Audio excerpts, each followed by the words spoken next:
Hey guys, it's Brandon Lewis here with the 10Con Big 7 Weekend Update, and we are going to be doing this newscast old school. What does old school mean? No graphics, straight from Brandon Lewis's old decrepit phone and into your ear hole and or visual cortex, depending on where you're viewing this from. And what type of cut-rate journalist would try to bring you this type of information in this primitive fashion? Well, probably the kind that actually tells you the truth, because I am not a slave to the corporate paymasters, nor am I a Democrat masquerading as a journalist. Let's get right into the headlines. First things first, twice deported illegal alien charged with 2 separate murders in the same week in Nashville, as the GOP leadership in Tennessee continues to do nothing about the illegal immigration crisis in Tennessee. Representative Andy Ogles joins efforts to ban Palestinian refugees from entering the U.S., and protesters clash in Nashville. Queer couple turned tricks for at least 2 years while working as substitute teachers in Tennessee schools. More on this in a minute. Tennessee Democrat school board member bashes state's prohibitive concepts law and insults Blount County conservatives. Superintendent threatens to file lawsuit against Tennessee over classical education charter school initiative. Christian homeschool family targeted by the Biden administration for deportation. It's amazing that they've ever targeted anybody for deportation. Gets 1 year extension. Task force to work out a letter grading system for Tennessee public schools. Lord. And other stories that I'm sure that you will find amusing. But first, please do go to wherever you get your podcast and search for Tennessee Conservative. Also, give us a 5-star review. It really helps people find us. We have begun to rank with our Rinky Dink podcast here nationally as people find and share our content. And do text the word news, NEWS, to 423-205-5600. That's 423-205-5600. And follow us on the social media platforms where we have not been shadow banned. Facebook is a communist despotism online, and we have been shadow banned there. But you can follow us on X and or Twitter, Gab, Getter Truth, Rumble, and MeWe. On to the stories. First story here. Twice deported, illegal alien, charged with 2 separate murders in the same week in Nashville.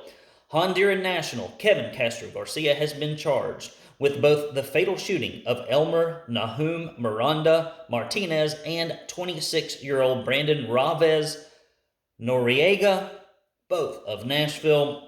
Reports indicate that on September 27th, a burning car was found in a wooded area with the remains of a body in the trunk who had been shot. The body was identified as Martinez. Well, that's one way to do it. Kill him, put him in a trunk, set the car on fire. With multiple gunshot wounds, several tattoos cut from the victim's body, guess you got to show proof of purchase, was found on a piece of property inside a Ford Focus parked behind an abandoned trailer. Who wants to die in a Ford Focus? I know I don't. The alleged killer was deported from the United States on 2 separate occasions in 2018 and 2010. Now, who says our legal immigration center is broken, the system? I don't think so. The alleged killer, since 2020, crimes committed by those who have entered the U.S. illegally has skyrocketed because of the Biden administration and because of the Lee administration doing nothing about the problem. Both criminal convictions by type nationwide have also risen as the border becomes more permeable by the day, and policies in large urban areas, typically run by soft-on-crime Democrats like Tim Kelly in Chattanooga, allow for the release of most violent criminals little more than a few hours after their arrest. The legitimate question Americans find themselves asking is, why are we dealing with crimes committed by people who have never, are not citizens, should not be here anyway? And it's because we have rhinos and Democrats leading both the state and the national front on illegal immigration. Next story. Representative Andy Ogles joins effort to ban Palestinian refugees from entering the U.S., and protesters clash in Nashville. Congressman Andy Ogles has joined Congressman Tom Tiffany in filing a bill that would prevent the Biden administration from allowing Palestinians to enter the U.S. seeking refuge in light of the ongoing conflict between Israel and Hamas. The prospective legislation is called the Guaranteeing Aggressors Zero Admission or Gaza Act, and it would propose a ban on issuing visas to any Palestinians attempting to flee Gaza coming to the United States. While a ban like this may not prevent previous infiltration, it would better ensure Hamas members are not being let into the country. I mean, if you got a porous border, I'm like, well, what good is this going to do?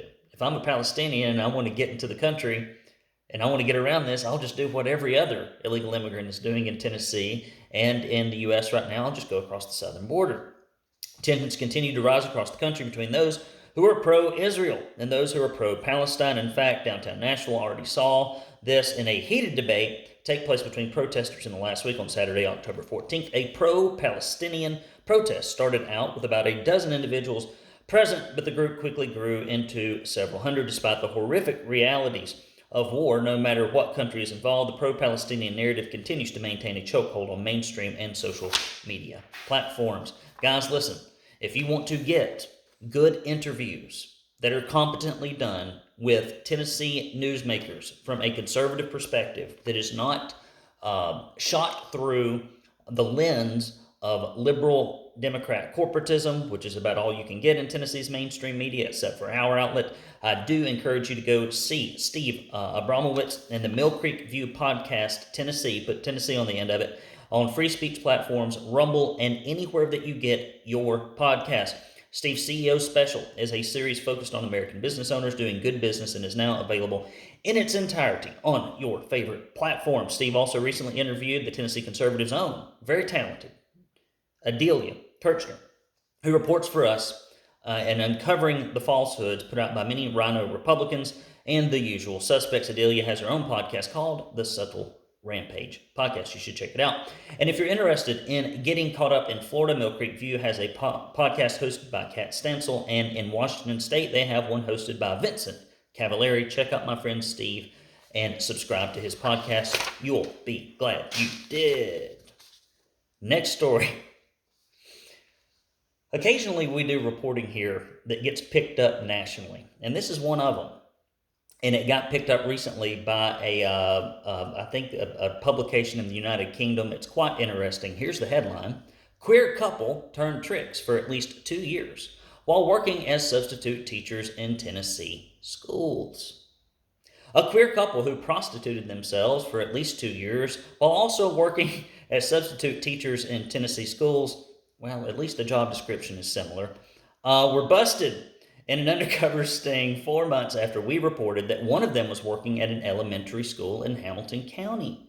22-year-old Ezra Fry, who worked at East Ridge Elementary School, was told not to return to school, but was allegedly working at Windmere Elementary at the time of the arrest in August, along with 25-year-old trans, quote, husband, David Acevedo, who worked at Calvin Donaldson Elementary. Both were working as special education teachers, according to what police reports said.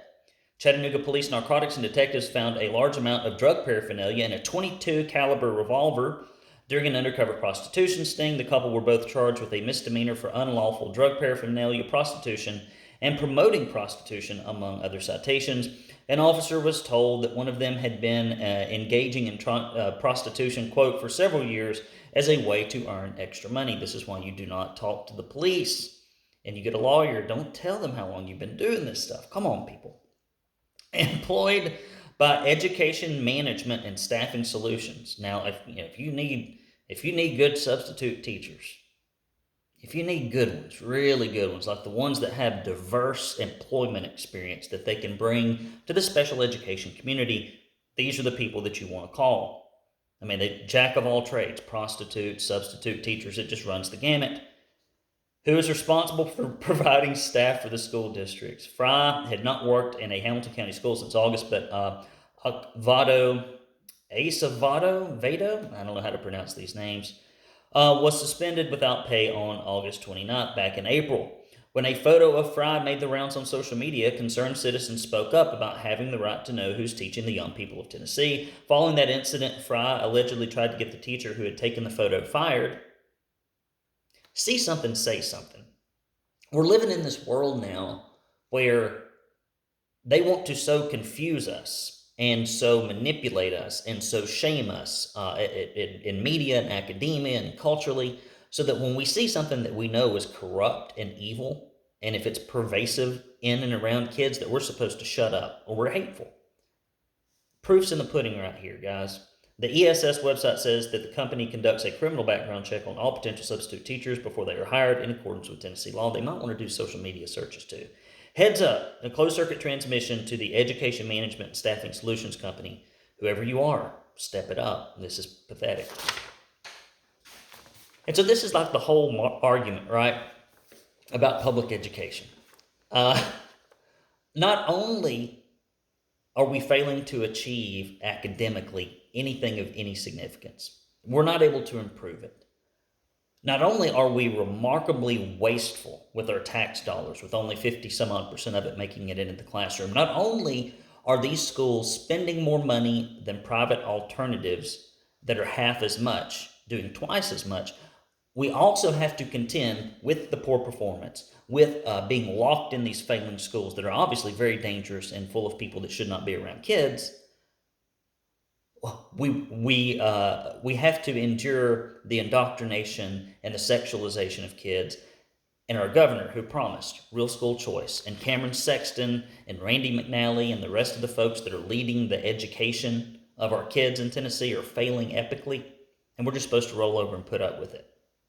Guys, we got to advocate for real, no strings attached tax rebates in the next legislative session.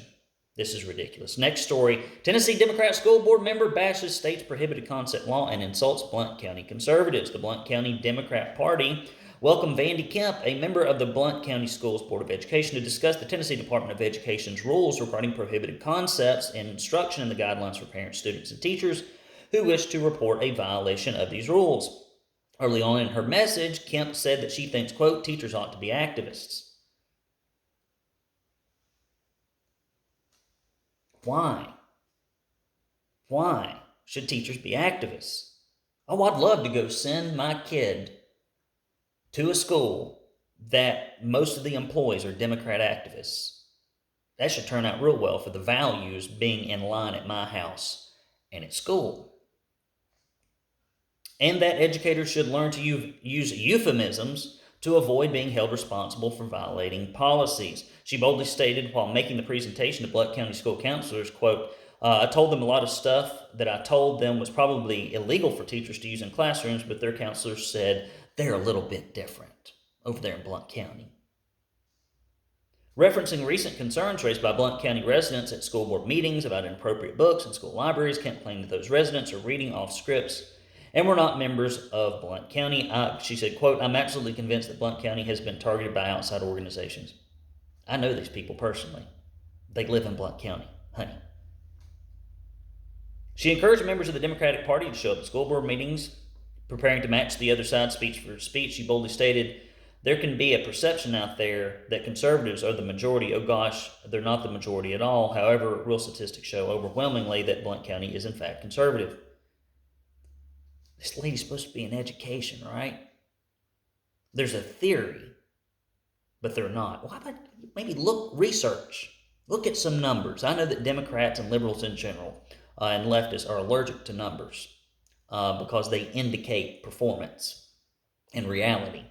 But the numbers are what they are. Kemp bragged that not only is she a school board member, she's also the head of the policy board that develops and clarifies school policies at the Board of Education. Then she replayed some of the details from an especially heated recent board meeting, prefacing the story with the following, quote, I just want to say right here that I'm a practicing devout Christian, and so I really struggle with this, but I have to tell you, the Christians with the little c came out in busloads that night, quote.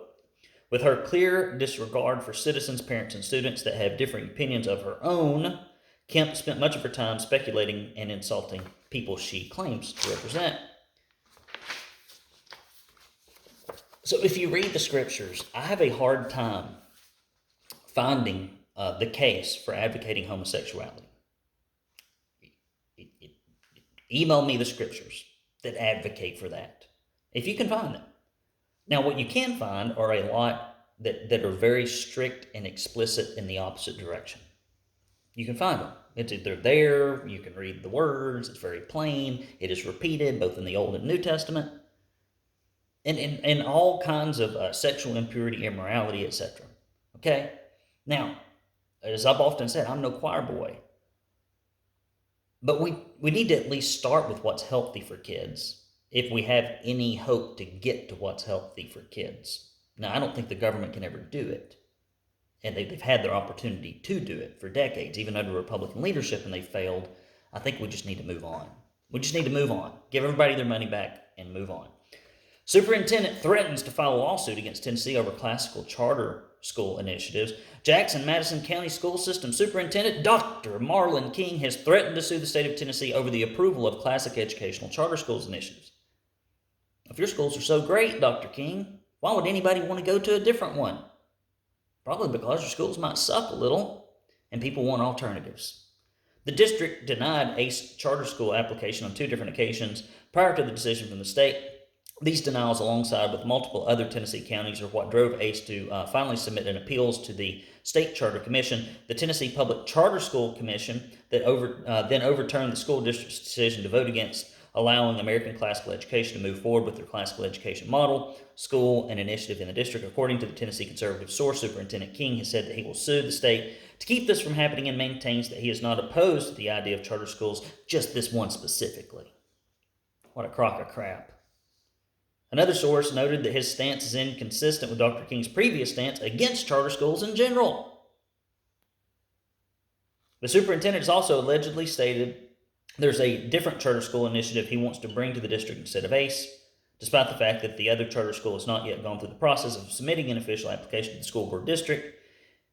It is possible that the board will vote on pursuing the lawsuit against the state, which would inevitably take a toll on taxpayer dollars. Who gives a rip about that anyway? They're already wasting gobs of it. That's what they do for a living. This guy, Dr. King, wastes taxpayer dollars for a living and produces really low results in performance. And he thinks that because he sucks at delivering performance, that he is then entitled to make the lives of parents and taxpayers and kids even worse, and to deny them other educational opportunities. Fantastic. Great work, buddy. All right, guys, listen here.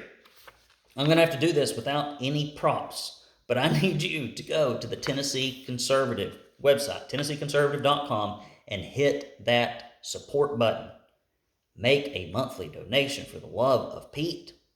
Well, why don't we got more conservative news outlets, Brandon? Well, let me look at your bank account. I see here that you have never donated to a conservative cause with any consistency. You're the problem, okay? You're the problem. Get off your wallet. Go give 5, 10, 15, 25, $50 a month. You will never miss it. We're the only news publication that is giving you what you need to know the truth, that is not bound, constrained, or otherwise muffled by left-leaning corporate dollars and primarily, almost exclusively, a team of Democrat journalists lying to you morning, noon, and night about what's going on in Tennessee at the state and local level, much less the national. If you give any amount, we will send you 2 bumper stickers. One says, "Don't California my Tennessee." The other one says, "Stop feeding the rhinos," and we'll send you a directory of your state and local your state officials, that is, in both the House and the Senate.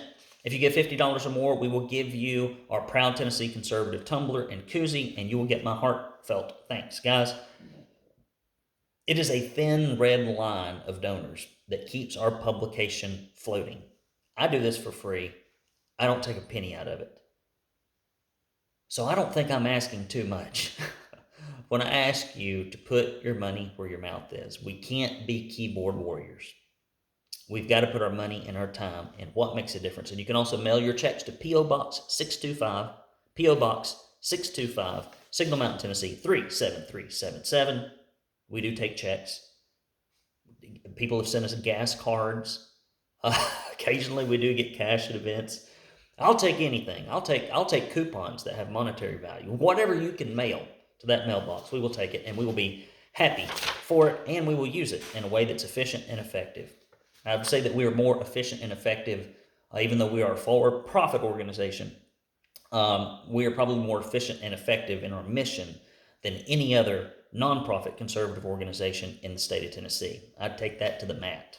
Next story, Christian homeschooling family targeted by the Biden administration for deportation gets 1-year extension.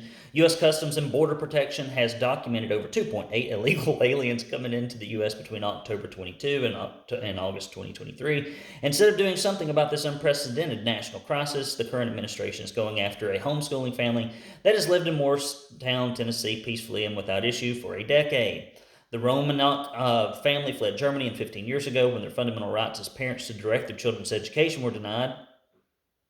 Well, shit, that sounds like Tennessee. Excuse my language. Pardon me. Hopefully there's no kids in the car. How often have we watched rhinos in Tennessee refuse to give people educational choice? How often have we seen rhinos in Tennessee try to tinker with homeschooling, to put all kinds of controls and things on it? How many times in Tennessee have we seen school boards and superintendents like Captain What's-His-Face we just reported, who want to do what? Funk with the fundamental rights as parents to direct their children's education. They fled there 15 years ago because of it. We're living in it in Tennessee right now. And as Republicans, we have got to hold our elected officials accountable for their poor performance in education and the wasteful spending. And we've got to give our kids chances to get out of these schools with all this sexual immorality, with all these issues. I'm sorry I get heated about this issue, but this is like the number one biggest budget thing Tennessee does, and it's failing at it. We need to do better. Homeschooling in Germany is permitted only in very narrow circumstances. That's what they'd like to see here in Tennessee, too. The family faced fines exceeding their income, had children forcibly removed from their home, sounds like something Penny Schwinn and the DHS folks would like to get in on, and taken to school and were threatened with the possibility of their children being taken away permanently, to comply or lose your kids. That's where they want to take it. Upon arriving in the United States, Homeschool Legal Defense Association helped them apply for asylum. It took 5 years of legal battles amid public outcry for it to be granted. Indefinite deferred action status in 2014 allowed them to live and work without fear of being deported, suddenly without warning. During a routine check-in in September 2023, the Romanoks learned that their deferred status was revoked. They were given just 4 weeks to apply for German passports. 2 of their children are American citizens, and they have 2 children who are married to American citizens. Being deported to Germany would mean that the family would be fractured and face persecution again in a country where opposition to homeschooling has only increased in the last decade. And the other thing that drives me crazy about this story, when people homeschool, and there's like this hate, this you want to talk about hate from the left and even from the right about homeschooling. And you even have like judges that we've had to report on that like homeschool is no school, even though statistically we know that those who are homeschooled perform better academically, socially, and in their career in most cases than kids that go to public school overall. We know these things to be true. However, we persecute homeschool kids. You got a family of 3, you're saving the state of Tennessee about $36,000 a year. And you're having to take your own time and money and do it. These people should get a medal. They should not be persecuted by the government, but that's what happens. Should the Romanoks, Romikes, I don't know how to pronounce this name, be forced to return, criminal charges against them would almost be guaranteed. According to HSLDA, a public outcry once again helped them get a 1-year reprieve. What a clown show the immigration system is, both in Tennessee and all over the nation. Now, the funny thing about all this is, at least it is to me. Sorry, I got things coming in the windows over here. That's a yellow jacket. If I get stung and swell up here, I mean, the Democrats and liberals would rejoice, but you'll know what's going on. Hopefully, I'm not attacked. With the homeschooling, it just amazes me that our lawmakers are so slow to allow any type of tax rebate to people who are really doing society a favor, right? Okay, well, you take this money and waste it on other kids where they can't learn, indoctrinate them, right? Use it for those purposes. when instead they should be incentivizing people. It makes no sense, but it is a government job factory, and there's nothing so permanent as a temporary government program. We all know. Next story, task force to work out letter grading system for Tennessee public schools. You know what this is all about? This is all about the fact that they don't want to provide parents and taxpayers with information that basically says their school sucks. Because when when you go to eat somewhere and there's that certificate on the wall and it says, oh, this place got 100, this place got a 90, this place got a 72 on their health inspection. It allows you to make informed decisions about the cleanliness of the restaurant and the food prep, and whether you want to eat there or not. The reason this has been dragged around forever, just like the third grade retention law and every other reform that they've tried to put in education to make it better, which hasn't worked, is because they know that a lot of schools are going to have F's and D's and C's and very few A's and B's. And they don't want to put that in front of parents. This is all about trying to shirk accountability, and it's all about trying to hide the very poor academic performance and customer service in these schools. It's about gaslighting parents and taxpayers. After 7 years, you can't figure out how to give a letter grade to a school, and we're supposed to trust you with the kids. 7 years. Give me 7 minutes. The Tennessee Department of Education is finally making some forward progress with the development of a system for assigning letter grades to schools. Well, they've already started saying no grade below 50 in many schools, right? No grade below 50. If you don't turn it in, if you cheat, I'm sure that the schools are probably going to come up with something like that. No grade below C. Nobody needs to know the truth, right? The state law requiring the system was passed in 2017. But the department did not get the program started before the pandemic. The intention of the grading system is to provide an overview of how each school performs during the academic year and to be able to make comparisons over time. Comparisons for what reason? You're stuck in your failing schools district no matter what. Compared to what? Well, I see here that the school sucks. Well, how does it compare to other schools that are good? Well, it doesn't matter because we can't afford to move there anyway. According to TDOE, the initial delay due to the pandemic was compounded by the U.S. Department of Education's requirement for the State Adjusted School Accountability Plan to comply with federal requirements. Federal money. We need to run education without it. Education Commissioner Lizette Gonzalez Reynolds stated that, quote, "The next phase of work brings us one step closer to fulfilling the state's promise to its citizens to create a letter grade curriculum, or calculation rather, for schools that is transparent, meaningful, and easy to understand. This group will move forward with those goals in mind to help create calculations to clearly show how Tennessee schools are performing so that they can target students' academic needs." Lots of word salad there, very little substance. Let me rephrase what Lizette Gonzalez Reynolds is saying here. We're stalling because the schools suck, and we're trying to figure out, but we've had 7 years and we couldn't figure it out, how to make it look like sucky schools are doing better when you've only got X number of letter grades. Good luck. And the only way you're going to be able to do that, Ms. Reynolds, is to lie, which educators, and especially in Tennessee, and those that are in the upper echelons of administration have gotten exceedingly good at. They're not really educators, they're just politicians. They're just appointed politicians. All material, including slideshows and recordings from the meetings, can be found in the link in the article on the website. That's TennesseeConservativeNews.com. That's all I got, guys. This is a short one. Done low tech. So for those of you, hopefully the audio is halfway decent, but I got stuff to do. This entire week, I've been working on my paying business as I move into my busy season with the Academy for Professional Painting Contractors, and I have recently hired a fantastic lady that's amazing, former CEO of a large painting franchise. We had worked together for years.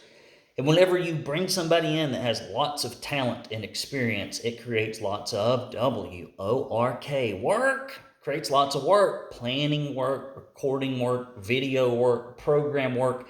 And guess what? All the other work that normally goes on still has to go on and you're in the middle of the busy season. So that's why you're getting this short and simple, because old Brandon it's got to work. It's harvest season, so to speak, with my particular business. So that's what's been going on with me. What am I doing this weekend? Well, I guess it's kind of Friday's like the weekend. I just came back from Signal Mountain Nursery. Went on a little field trip with the kids, and that was fun at school. It was right here close to the house. This weekend, I don't know what I'm doing. I don't think I got anything major. I know that my wife, I believe, is going to a women's conference at church tomorrow morning. I've got some work to do on the computadora, which is going to take a lot of typing, etc. for me. And then I've got to plant 3 plants that have died, maybe 4, if I can find the replacement for it. And I don't even know that I've got the right replacement plants. These things look suspect out here. I don't know if they're the same thing. I'm going to go compare them here in a minute. What else? I got to get back in the gym. I got off my regular gym routine this week and only got to work out once. So I got to leave here about 4:30, lickety split, try to get that done. What else is going on? Just getting ready for the winter, right? The leaves are changing all around the house. There's wood to split out in the woods. I want to plant some plants on my little wooded path around the house and see if we can get some perennials coming up, some buds and some seeds out in the woods, things that'll grow with virtually no sunlight that's direct. So we're going to see how that goes. That's a boring life, right? I'm sorry that I live this very boring, domesticated life that is full of work, friends, and family, and faith. But that's what we need. That's what people want more of. But I'll close with this: they're not going to leave you alone. Conservative Christians, wake up. They're not going to leave you alone. You can continue to complain and keyboard warrior, but they're coming for your way of life. They're coming for your values. They're coming for your religion. They're coming for everything you hold dear. And the only way to stop it is to get the truth out there, and with your time and with your money to support conservative organizations, candidates, and causes. So please do help us. Conservative folks got to get off the sidelines. It is not enough to be politically aware. That's pointless. The point of when you become politically aware, the point of diminishing returns has already happened. Now it's time for action. Time and money needs to be invested. Please do help us.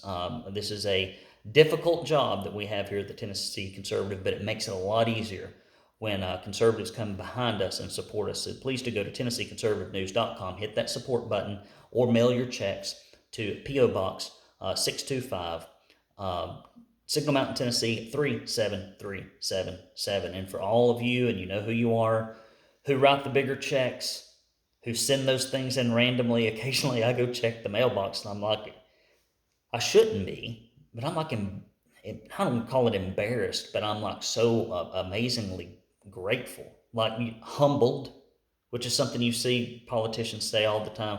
I'm humbled to be. I'm like, the heck you are. You're the least humble person I ever met. And I don't call myself humble either, okay? But it is humbling when people support you because they believe in your mission. Because we do good work. We do good work. And we call attention to things that get improved. We call attention to things that don't happen because our rhinos are plotting in darkness. And when we bring the light, there's consequences. So for all those reasons and more, we need your support as we head, especially moving into the winter, as we get ready to gear up for the legislative session in January. It'll be here before we know it. Guys, I love you. Hope you have a great weekend. I appreciate you tuning in. Do give us a 5-star review before you leave here, and make sure that you subscribe to our Twitter feed, X feed, whenever you can. It's about the only free speech platform we've got left with any significant size, because Facebook has turned us way down, and I need your help. All right, guys, be good. Have a great weekend. I'll talk to you next week. See ya.